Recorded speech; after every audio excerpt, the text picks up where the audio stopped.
found me. This is Ominously Positive Podcast, the place where we deep dive into dark subjects with an upbeat tone.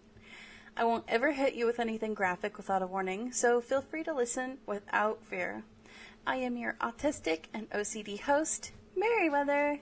This episode is a short one. I call them afterthoughts after the main episode, and today we're covering some loose thoughts about Monique and LaSuer's case. LaSuer.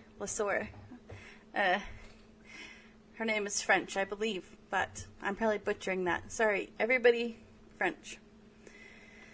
Her case is so small that we won't be discussing very much about her because I just don't have that many notes.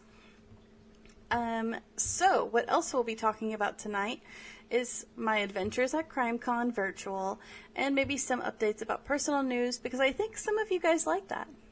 But let's go ahead and jump into Monique and LaSuer, and cover what we have to talk about her.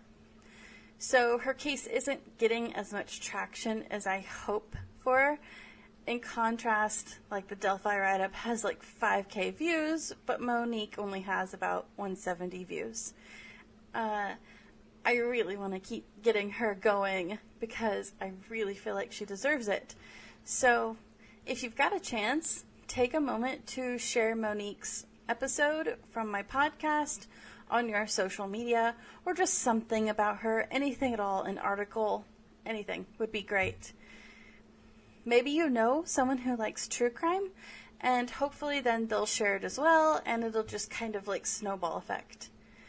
So, one really clever Reddit person, the username was u/rules of games, pointed out that it seemed like Monique was locking the doors late because they had said the policy was to lock the doors when the bar closed, which was at 10 p.m.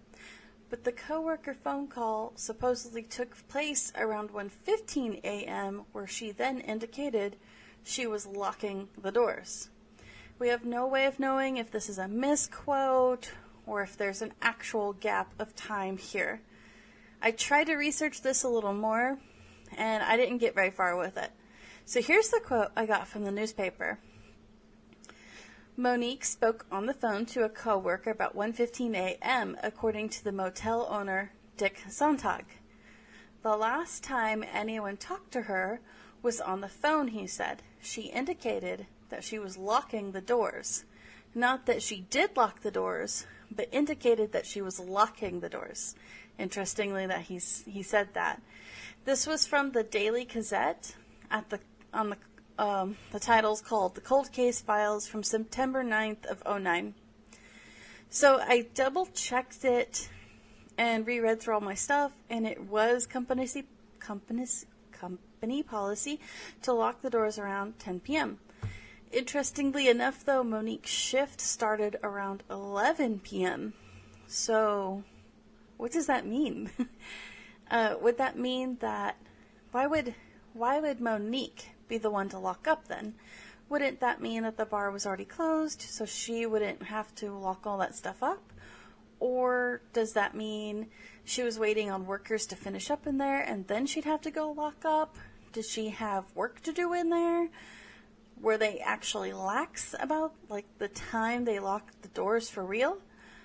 I don't really understand what's going on there. And on top of that, who is going to know this information? I'm going to stop here.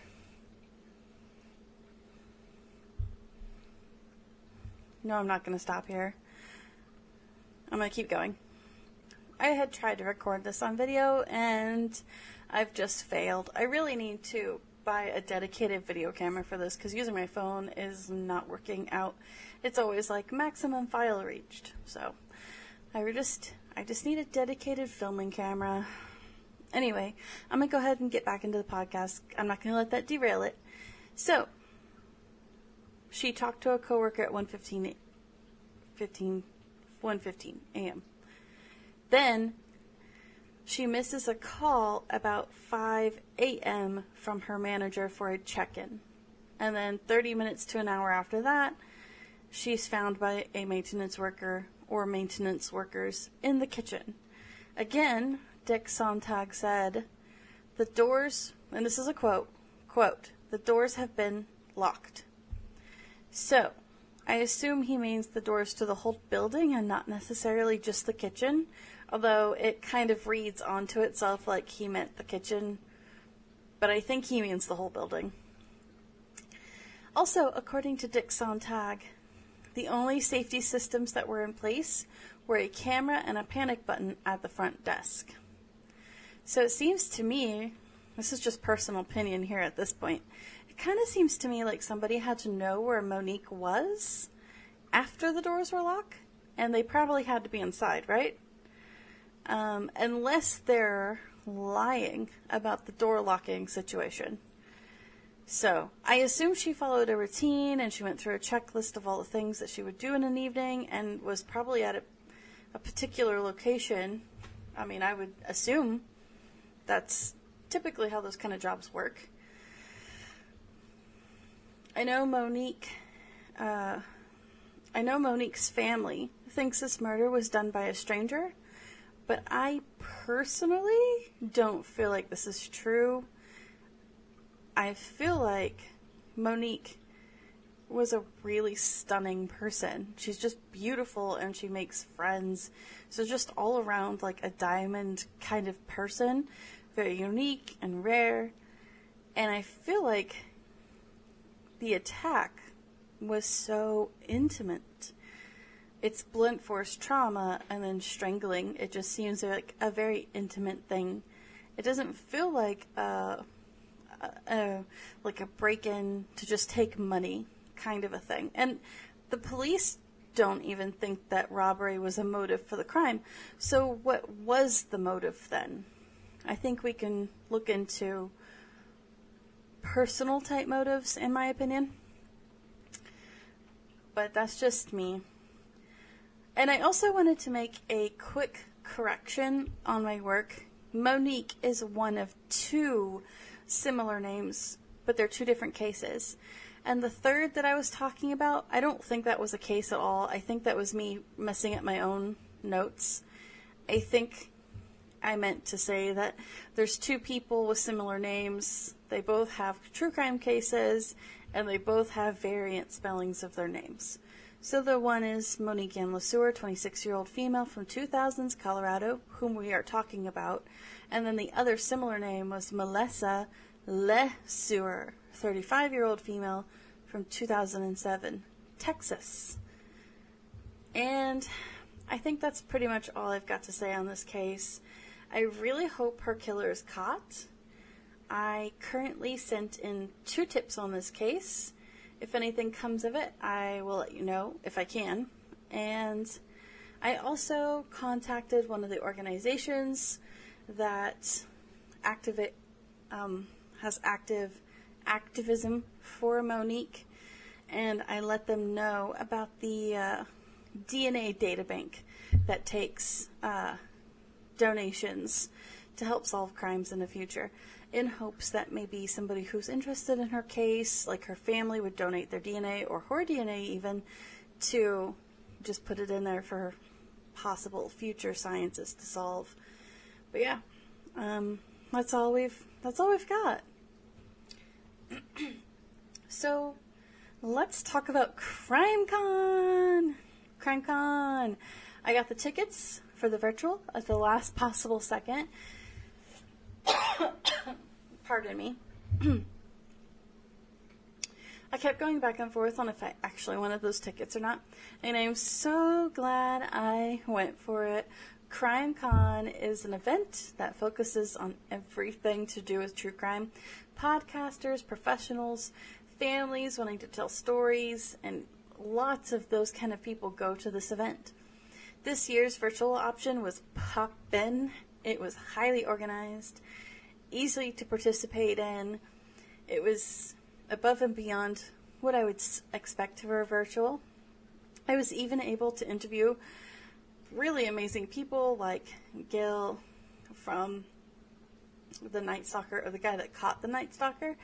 I talked to the Delphi family virtually with interview questions. I talk with like-minded people. I got to watch sessions based on my interests. I've had a few highlights, which were pretty amazing. But anyways, if you are interested in true crime, this con is the place to be. It's very serious, but it's also fun. Do not show up in cosplays or be expecting any weirdness there, because that's not what this is about. There was competitive games as well, and podcast rows where you could meet your favorite podcasters. I rolled into, I think it was 9th place on one of the games that was virtual, and I won a $25 gift card to the Oxygen channel shop. And then I even met a lot of really cool people from YouTube that were there virtually, so, oh my goodness, I'm so sorry. It's been a rough night, so sorry for the hiccups. And all the drinking noises. My apologies. I am never on my best behavior for this channel, am I? So let's see, what happened during Crimecon that was impressive to me. Let's see, I went to the ethics panel, which had Kelsey German on it. I adore Kelsey German. I think she is an amazing big sister, and I just love where she's going with in her life. I cannot wait to see the good things she does in this world. She's already doing good things now, but I feel like she's shooting for the stars, and I can't wait to see what happens. She's going into all sorts of good things for people. Anyways, I'm getting distracted.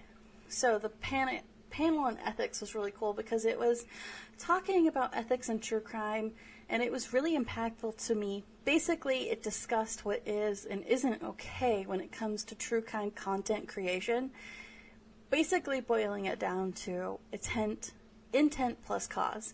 Why are you creating content this way? And what did your content achieve? And like just the basic whys of everything. And if you find yourself like making content to just get views, you're probably doing it wrong and you need to stop. So it just covered a lot of like those questions that we always have about this kind of thing. And then the other one, Murderbelia. Oh my goodness, that session was crazy. It turned my world on its head. I didn't know such a thing existed, but as soon as he mentioned it, I was like, oh, of course. Of course. It also kind of rolled into ethics as well. And they talked about how to try to stop it, how they're attempting to stop this sort of thing. So basically, Murderbelia are these artifacts from serial killers, death sites, things like that, like Richard Ramirez's raincoat or John Wayne Gacy's clown paintings or something stupid. Those kind of things. And even went down to like toe or like fingernail clippings from like some of these serial killers, grave dirt from victims. It's very human of people to be doing this, but it's also just, I think, morally wrong. So it's not illegal, but it's definitely not okay because they're making money off of pain and suffering and murder and things like that. And the people that collect it, they go into like the ethics of why. And there was some confusion because there's people who were in the same group and they were like, what's the difference between the Murderbelia people and us, because we're here at Crimecon? Or what's the difference between that and maybe something a little edgier where you've got like Jeffrey Dahmer jokes on your Pinterest board or something? And I was kind of like, you know what, it's probably just a fine line. I feel like it's just like the ethic panel said. It's basically, why are you interested in that? Why do you need a Jeffrey Dahmer dress or, something like that? And whatever your reasoning is, I think you can kind of decide if it's moral or not. I think it's interesting. It's eye-opening because you kind of just go along with things sometimes and you don't really think about the impact that it might have on people. Anyways, it was a really good session. It got me thinking. It kind of changed my view on some stuff. and I like it. I would like to stop murderbelia too. I feel like it's not a good thing. And then lastly, something that really impacted me at Crimecon, and I am going to fangirl. Oh my goodness, am I going to fangirl? Have you ever heard of the Charlie Project? I really hope you have, because if you are into true crime, this is a cornerstone. And if you are into true crime and you are a content creator and you don't know about the Charlie Project, I'm shocked. Dare I even say a little ashamed of you. The Charlie Project is one of the world's largest indexes of missing people, and it has been detrimental to solving cases, finding people, and providing content for other true crime creators, myself included. It is a massive project, and it is ran by one woman, Megan Good. And the project is so huge that when law enforcement or other people are interested in her stuff, they'll be like, hey, can you have your people contact my people? And she's like, there's no people. It's just me. And I love that. Absolutely love it. She is my hero because she is an autistic and she is not afraid to tell people all about that. It's because of her autism that she is able to sustain a project like this. So I love that she is loud, I love that she is proud, and I love that she puts her disabilities to better the world. And it just makes me feel really awesome. And I loved hearing people talk to her at the Crimecon event. I burst into tears because hearing people tell her that she is a treasure made me cry. Seeing somebody like me up there being told that they are treasured touched my soul. So and then I am about ready to faint. Like, I almost fainted like a fangirl because she followed me back on my Twitter with her personal account. And I was just like, oh my goodness. I don't even know what to do with myself. And then she responded to a couple of my tweets and I was like, girl, please, I'm gonna completely collapse and faint here. But yeah, she is definitely my hero. I love it, love it. If you make true crime content, please make sure that you cite her for her credit in your works, because I guarantee you've had to use her sources because they're so massive. And if you can, send her a few dollars to her donation bin. She's only recently started accepting donations. Previously, she wouldn't accept them, because that's the kind of awesome person that she is. So, mostly Crimecon. Oh, I just loved it. I learned a lot. I'm still learning a lot because I signed up for CrimeHq, which, by the way, if you want to sign up for CrimeHq, the link will be in my description below. I do get a benefit for that if you do sign up. I think it gives me like a gift card for so many people signing up. But it has like-minded people there, people who really want to talk about true crime. It has professionals in there, sometimes professionals that are working on cases and kind of want fresh eyes on the case. So if you're into crowd solving, this is the place to be. It is no nonsense. It is moderated. It's a pretty great place to be. So I highly recommend checking out CrimeHq. Plus, you can rewatch old Crimecons, this year included. That's being uploaded soon. So you have a treasure trove of information and learning if you want to come hang out with like-minded people. I am there. I will be there. Okay, sorry, I didn't mean to get sidetracked. But yeah, Crimecon was great. I made friends.